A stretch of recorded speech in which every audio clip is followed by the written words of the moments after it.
this is Dwayne and welcome back to the channel, and we're doing another Quad Cortex tone recreation video. If you haven't seen these, I've got a few of them up now, but basically the general gist is I take a song and then I try recreating the guitar tone from scratch. We use Equipboard, I get stems where possible, and we just kind of feel our way through it. Today we're doing an absolute classic of a song, Bring Me to Life by Evanescence, and everyone knows this song. Today we're going to try and recreate this iconic 2000s new metal tone, I would say it is, and surprisingly in standard tuning. So I've got my Epiphone here with active pickups. My hunch is that Ben Moody, the guitarist of Evanescence, uses active pickups. I could be wrong, but it has that sound to it. I've got two tabs open here.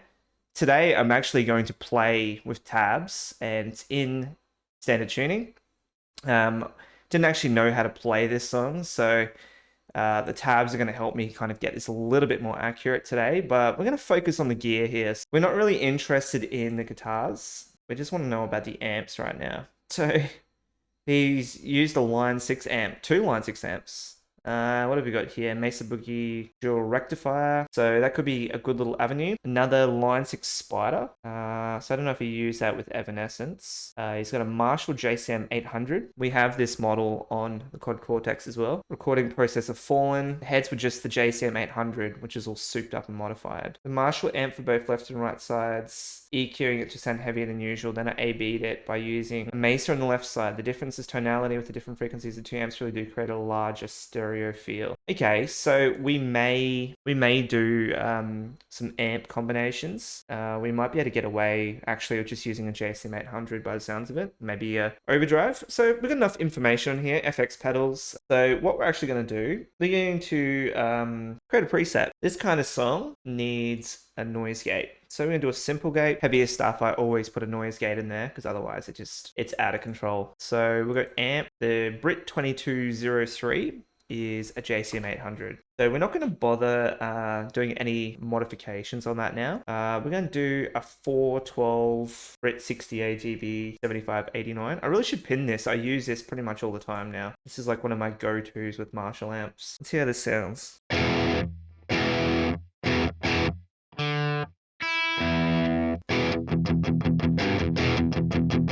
Sounds like AC/DC at the moment.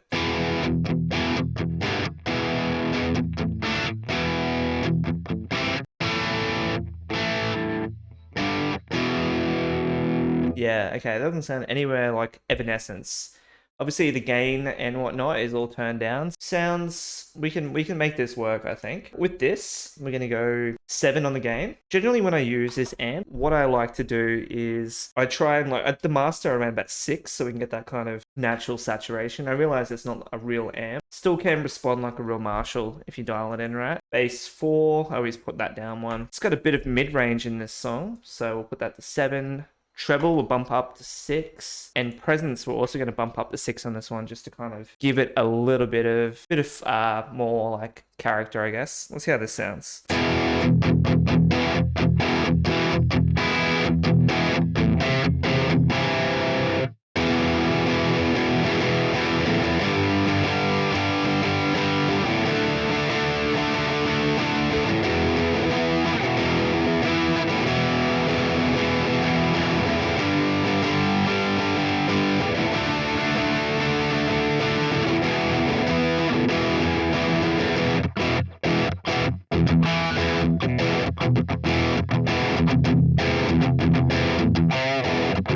Clearly, we haven't got nearly anywhere near enough distortion on this. Before we go down the path of like blending anything, I'm going to try putting like a tube screamer or something in there to see if we can get some of the similar tonalities of 2 amps. But this actually might be the first video that we do where I actually combine 2 amps, which I do find to be a bit of a tricky endeavor, to be honest, to get right.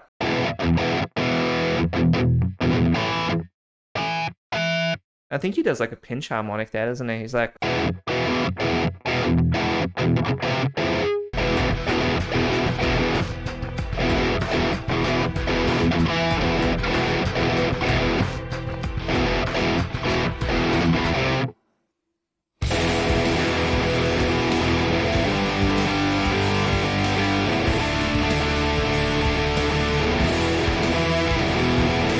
So I might look at the tab. I feel like I'm pretty close to being able to play it, but we'll look at the tab a little bit later on. We're not quite getting that. We're not quite getting that sound of it. It's close. I'm actually thinking, what happens if we switch this out for a Mesa?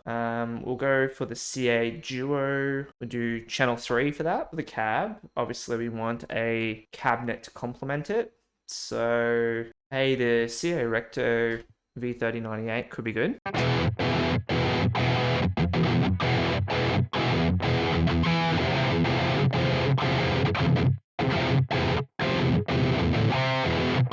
Yeah, I mean, this could be an avenue. It's got that Mesa Boogie distortion about it. But obviously we need to dial this amp in to get a proper sound. Now with the Mesas, I do actually dial the bass up, and I don't usually take the mids up, if that makes sense. Sometimes you don't really need to modify them to that extent, but we will put the presence up on this one. And for the master, this is a Mesa Boogie, so we need to dial this one up a little bit.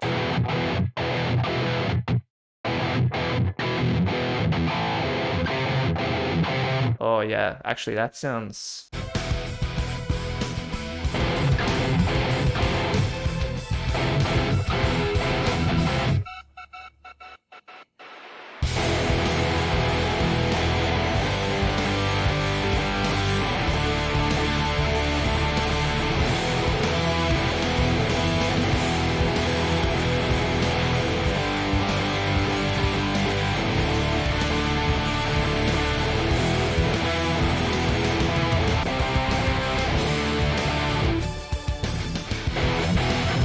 That's actually a little bit closer using the Mesa. I feel like maybe we don't need the Overdrive on there with the Mesa. It's a pretty gained amp by itself. We definitely need some form of EQ on there though.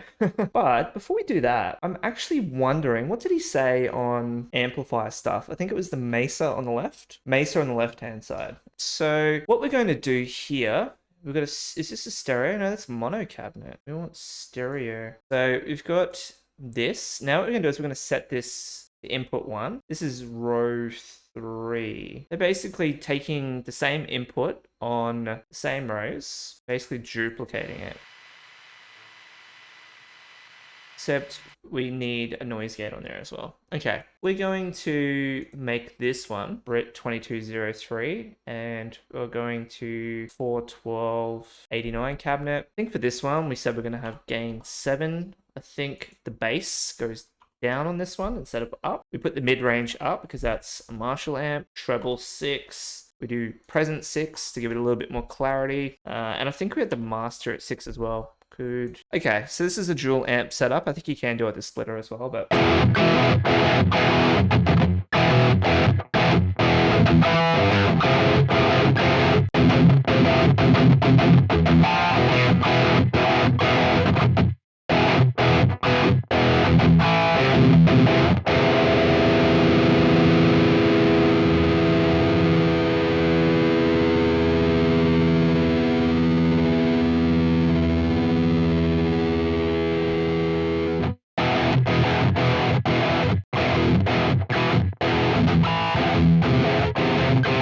That actually sounds alright. EQing this is going to be interesting. But what we're going to do is going to put a parametric EQ in there. We're going to do a parametric 3. What is this? This is the Mesa. Wish you could name a row, that'd be useful. So for this one, we're not going to do 400 because it's a Mesa. And for the Q size, we're going to do about 1.4. For this, I think we're going to do a dip of around about 3. Let's see how that sounds.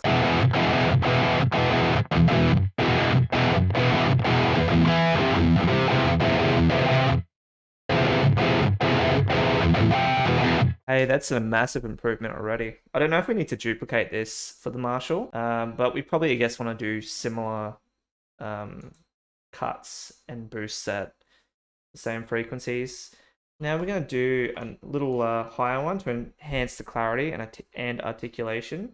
And I think we're going to try boosting this like 4. And we'll try a slightly smaller Q size because we're getting up to the higher parts now.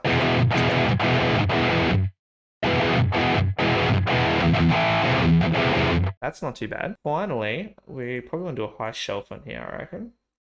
Around about 6K, not 4K.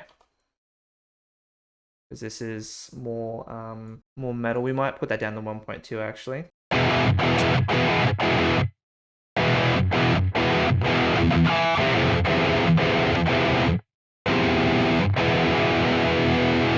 Okay, we're going to copy this one because you kind of want it to be... And so I think maybe we want the Marshall to be in there a little bit more.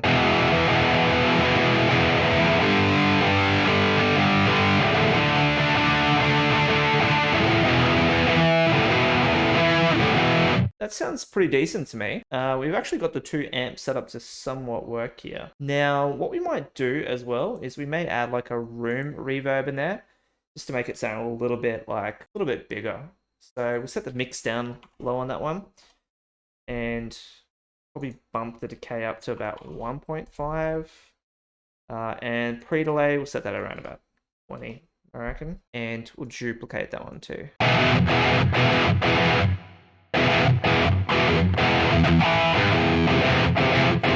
Hey, that actually sounds pretty good. I think we may not need the overdrive on the Marshall because it's kind of providing enough grit. I think we might only need the overdrive to tighten up the mesa.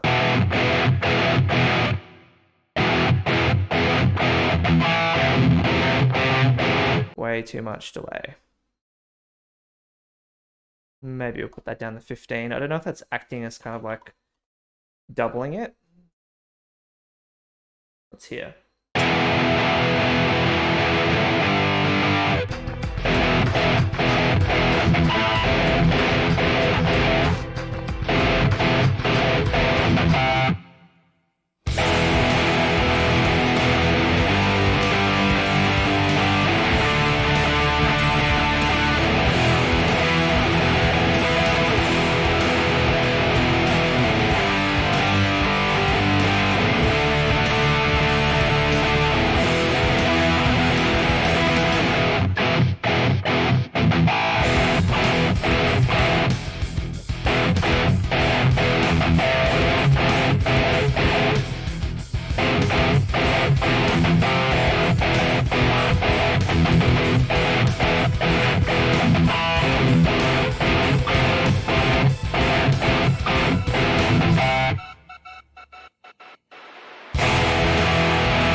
I'm actually really happy with what we have. I'm actually wondering if maybe we need to cut that down at all. What happens if we just keep them on parity with each other? I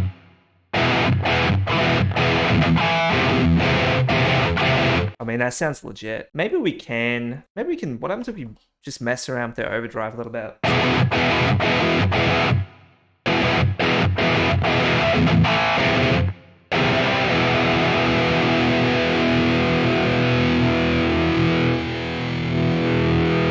The Marshall definitely needs the overdrive. What happens if we bump the Mesa one up?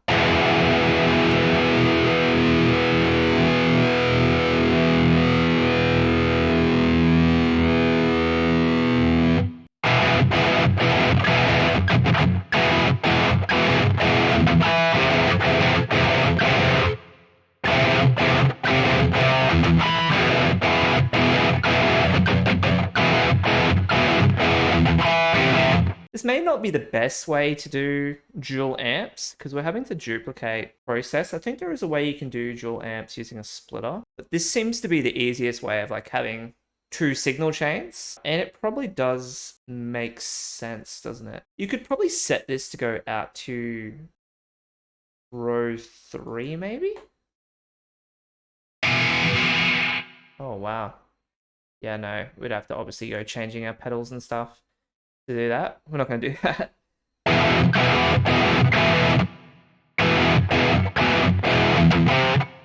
And I'm just going to move these delays in front of the EQ, because we want the EQ to kind of be the final stop.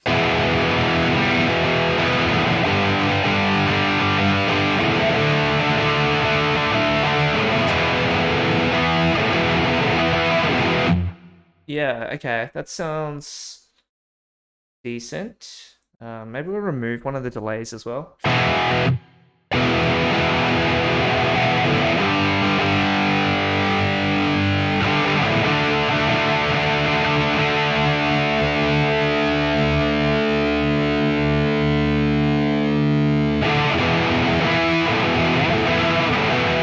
Okay, we'll put that back at 15. What we end up with here is something a little bit more complicated than what I would usually create. I think this is the first video I've done a multi-amp setup on. But essentially the Mesa and the Marshall combined together. We're just following basically what was on Ben Moody's Equipboard here. How he is like, the producer actually said this. He actually would A-B the two of it, recorded the Marshall amp, and EQ'd it sound heavier than usual. And he A-B'd it by using a Mesa on the left side. So the different frequencies obviously in the two different amps, which is, it's kind of expected. You're combining the two different tonalities of the amp and they react differently. One's more mid-heavy, one's less mid-heavy. And we kind of have similar settings between these amps as well. Not necessarily that different. We dial down the bass on the Marshall and put up the mid, and on the Mesa, we actually put the bass up and leave the mid as is. But largely they're the same. I also had the output like dialed down, but I think both amps running at the same volume kind of gives you those better tonality quality. So God,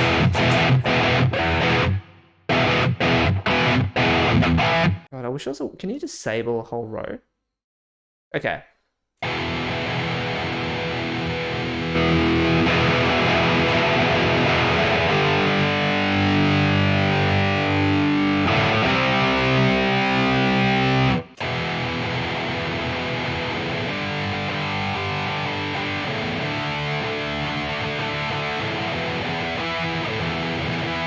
The Mesa by itself does the job.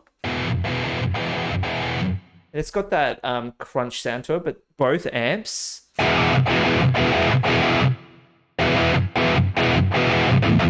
it just kind of gives it that extra kick in the teeth that you need, I think. I've never actually used the noise reduction gate on there before. Maybe I should. We got a preset now, and I think it's only fitting that we do our final playthrough of the song. Keep in mind, like, I don't really know how to play this song. I've got the tab open, and I'll probably try and, like, play along with it, but may not be perfect. Let's give the tab a quick little skim. All right, let's just do it. Timing's gonna be off, but...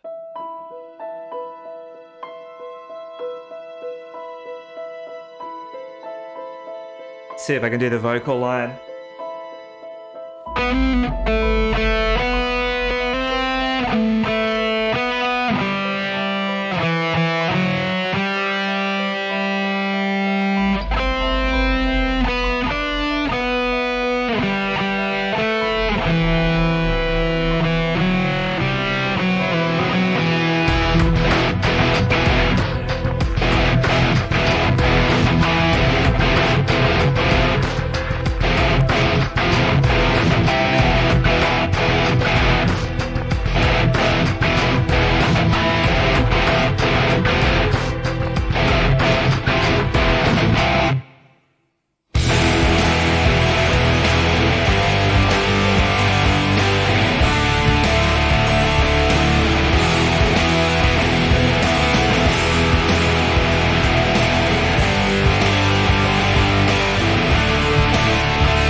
Amazing. I mean, I think that sounds pretty close to the original. Obviously, like once again, you can't replicate a studio sound, and I don't have the guitars isolated. For the most part, I mean, that actually does work well, and I do think we definitely needed the 2 amps in there. Like we did try with the JCM and we did try with the Mesa by themselves, and they kind of got close, but you definitely need the 2 amps in there. So to recap, this is kind of what we ended up with: Overdrive 3, slight push into the Mesa, Mesa 212 speakers on there because I wanted 2 different cabinets on there, kind of get them some different qualities basically. Overdrive 0 and level 10 on this one. We took more of a modern metal approach to that, and then obviously the JCM 800 into the Brit 60A, which I think is an unbeatable cabinet for modern metal, modern rock. Like I use this one pretty often. I'm actually finding I'm using it more than the 412 Zilla that I usually use. Yeah, I just find that these 2 different speaker cabinets, and it definitely increases the sound and kind of adds a nice little white effect. We've got a duplicate room reverb here. Now this is just preference, you don't need that. But it does widen the sound a little bit, makes it sound a little bit more bigger. If you're playing live, you may not even need that because you're going through a room PA system, obviously, and you kind of get that natural decay from the environment. This just replicates like playing in a room, basically, if you're playing through headphones, which you need.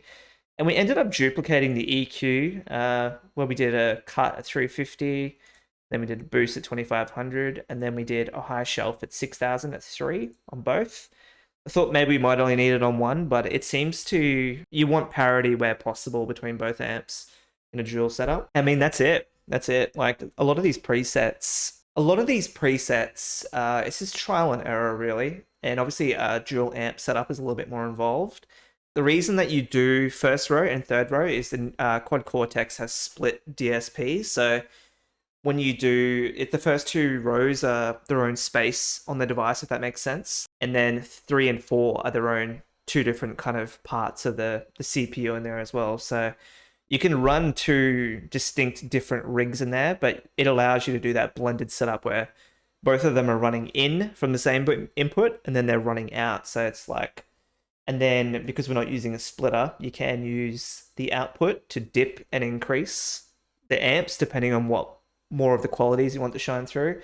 We didn't end up actually doing that on any of ours. You can see the outputs at 0 on both, but sometimes you might want more qualities from a particular amp to shine through, but I'm actually really happy with that. I'm going to upload this to the cloud. I'm going to put this in the description, and I'd love to know your thoughts as well, because I'm listening through headphones, but ultimately it may sound different to you, and I'd love for you to try this as well if you've got a Quad Cortex, and let me know what you think. Just keep in mind, this guitar here does have active pickups, so some of these values that I've put here, you may need to go higher on the master. You may need to mess with the output settings. So just something to worth keep in mind, because active pickups do drive a little bit harder because they're active, obviously. Things like the overdrive and whatnot may need to be bumped up, but you actually may find the tonality isn't that different.